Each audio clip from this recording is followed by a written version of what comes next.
Okay, parada natin. Lagi ko chine-check yung parada ko mga Dre, no?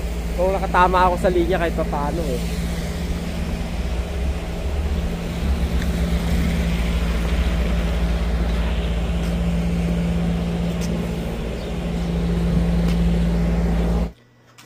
Dahil nandito na rin lang tayo, pakita ko na sa inyo kung anong nasa bag ko. What's in my bag? Hagis mga Dre, no? Simple clean. Dahil wala akong tabo, may dala ako neto. Hindi ko kaya mga Dre pag walang ano. Makati sa puwet eh. Pag walang tabo, walang wet tissue. Makati sa puwet, hindi komportable. Meron akong dalawang klase ng ilaw. Meron tayong flashlight, meron tayong headlight. Para naman sa ano yan mga Dre, no? Para sa part-time yan. Pagkatapos, ang ating baon ay yun, itlog na may bacon. Pagkatapos, eto ang special mga Dre, no? Kasi may hihigop ako mamayang mainit-init na sabaw. Yun, nilagang baka. Swimming pool, sa swimming pool yung baka mga Dre, no? Yan ang chicha natin mamaya, diba? Nako po, excited na ako. Hindi pa ako nag-aalmusal mga Dre, no? Ano pa lang? Wala pa rin pala, no? Tubig lang na may asin. O nga pala, may nagtanong. Meron pang isa mga Dre, no? Yun. Meron tayong knife. 29 mga Dre. May balisong tayo. Nandito tayo ngayon sa laundry room. Okay. Para magligpit uli ng ating mga nalabahan. Okay.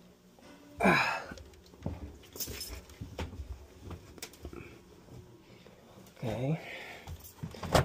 Tapos, ito mga labada, doon naman ilagay.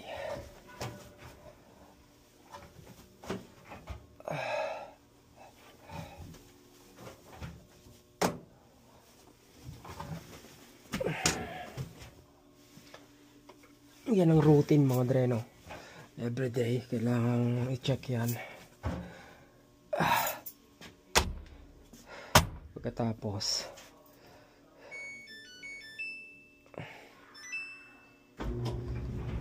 kailangan mag-fold.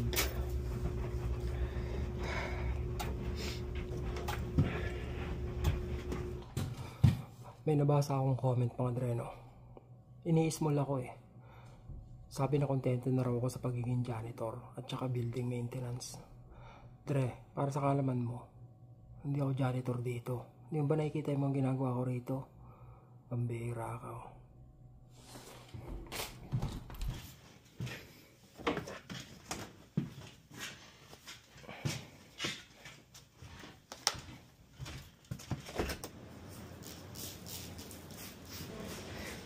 Kung natapos ko ang aking pag-aaral, di sana'y mayroon na akong dangal na iharap sa'yo at ipagyayaman. Sa panaginip lang ako may pagdiriwang. Papunta ako ng ES, ha? Sige, sige.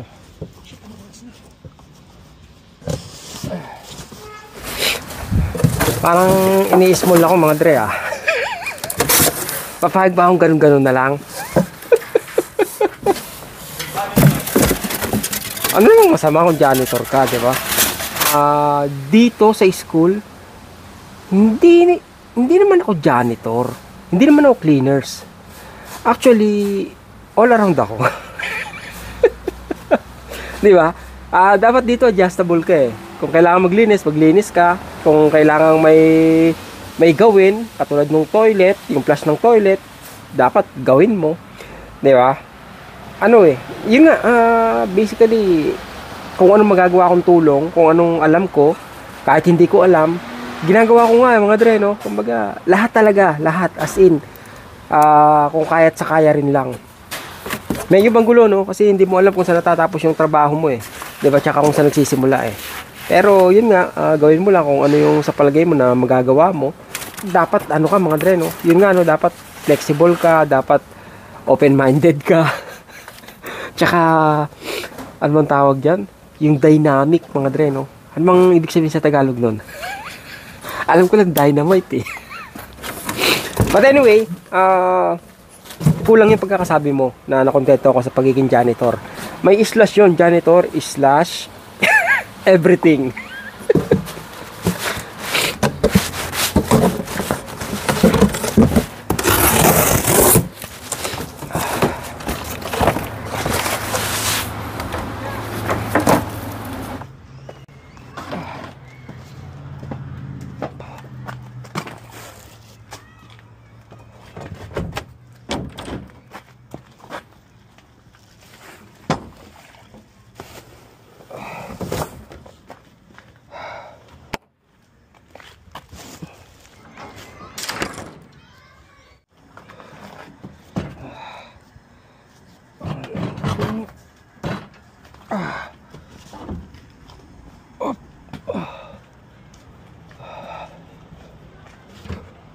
Tatlong lamesa to mga dre, no? Ihihilera ko rito 1, 2, 3, 4, 5, 6 para lang hindi magulo pag sunduan. Okay, 1, 2, 3, 4, 5, 6. Ano to? Recycle to.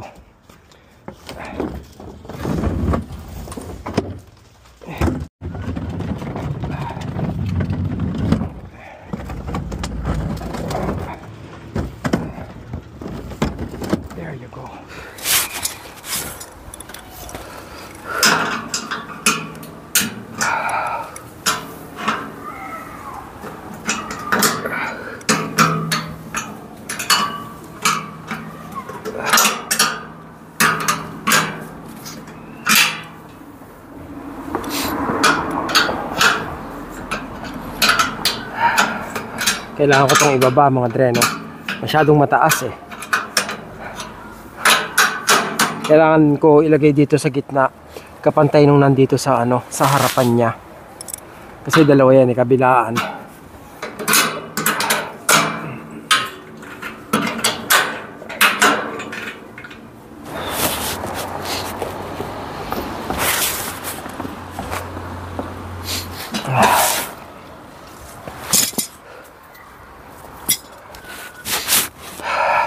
Ito yung isa.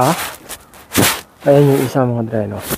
So kailangan ko itong ano, itingala. Pag nandito yung sasakyan mo, dapat makita niya yung nandun mga dreno, yung mga parating doon. Kaya kailangan ko siyang itingala. Paano ba? Kailangan itingala ng konti. Paano ba to? Shoot, naiwan ko yata sa gilid. Ano ba yan? Naiwanan ko pa yung tools ko.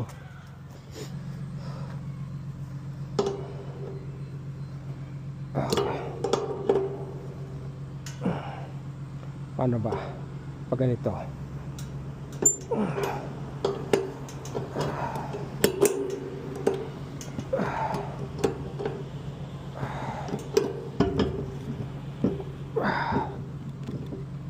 Yan. Ganyan. Tingnan natin. Okay na ba?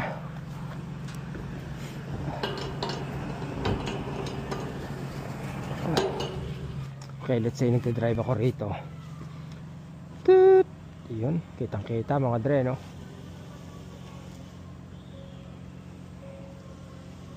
Pwede na.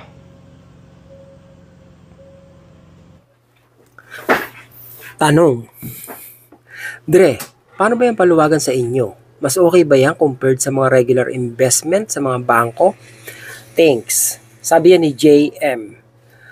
May sumagot si Franz Toronto. Sabi niya, short answer no.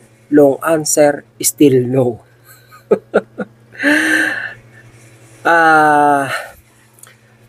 JM uli.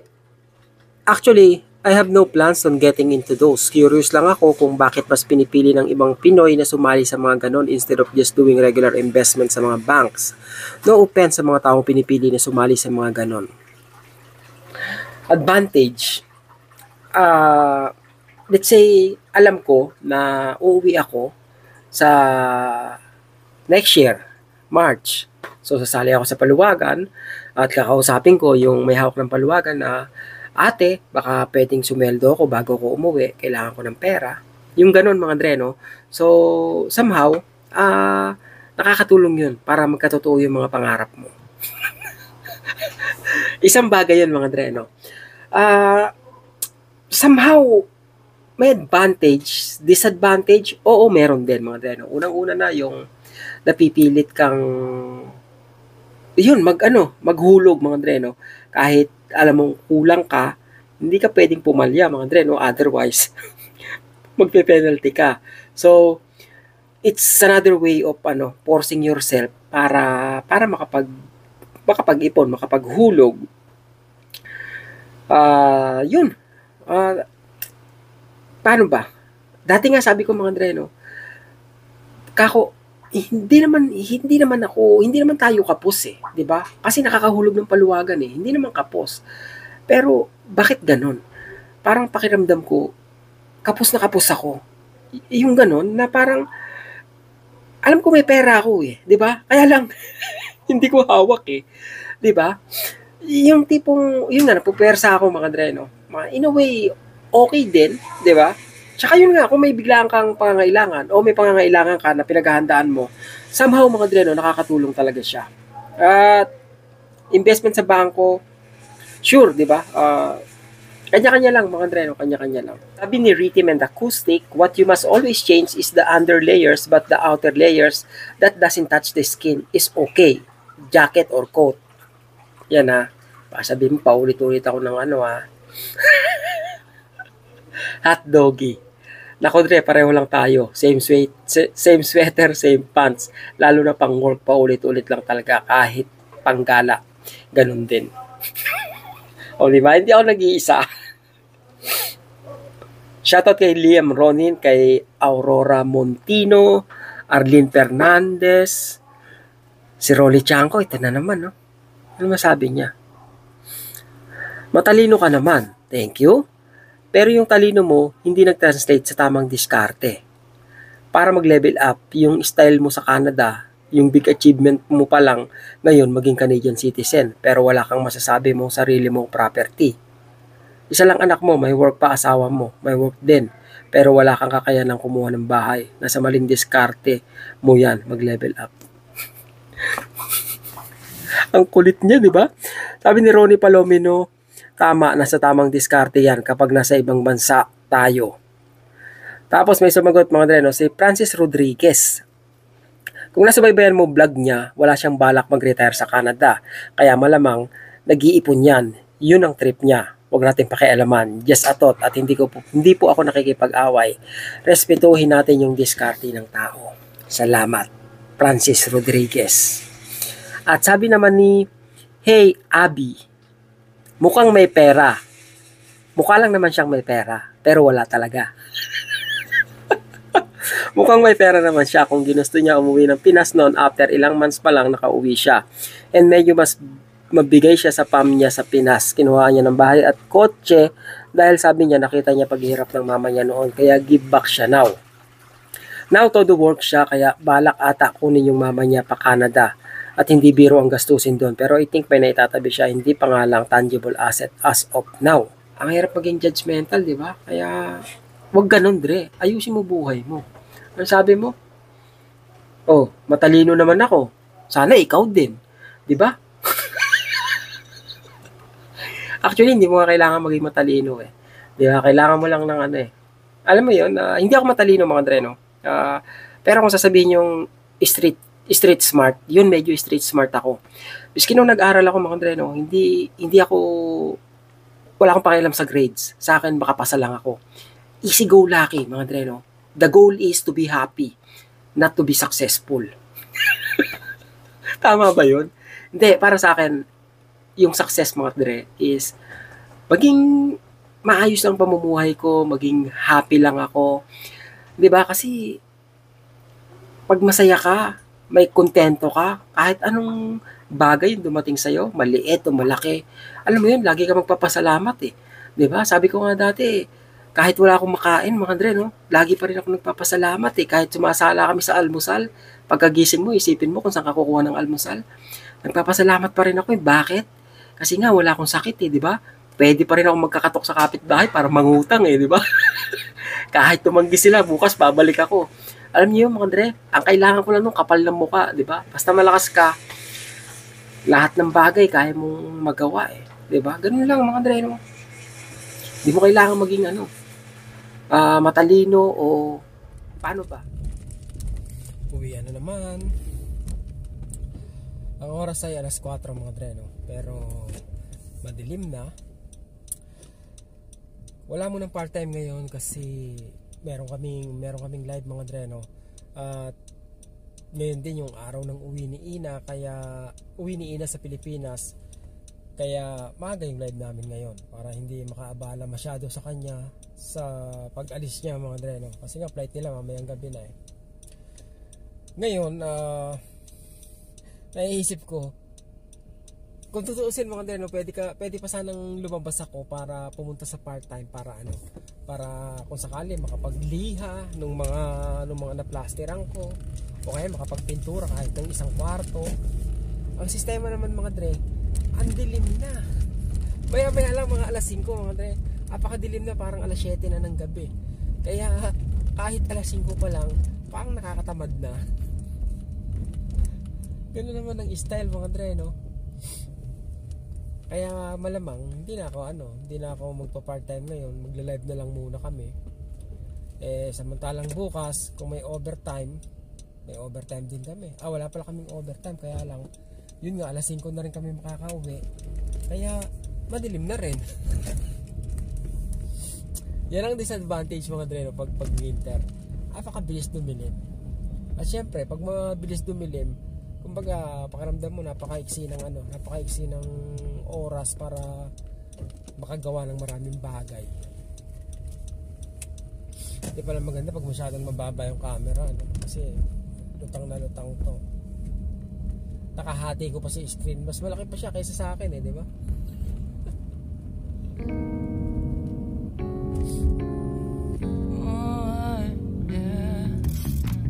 Wait, we don't have to start the day yet.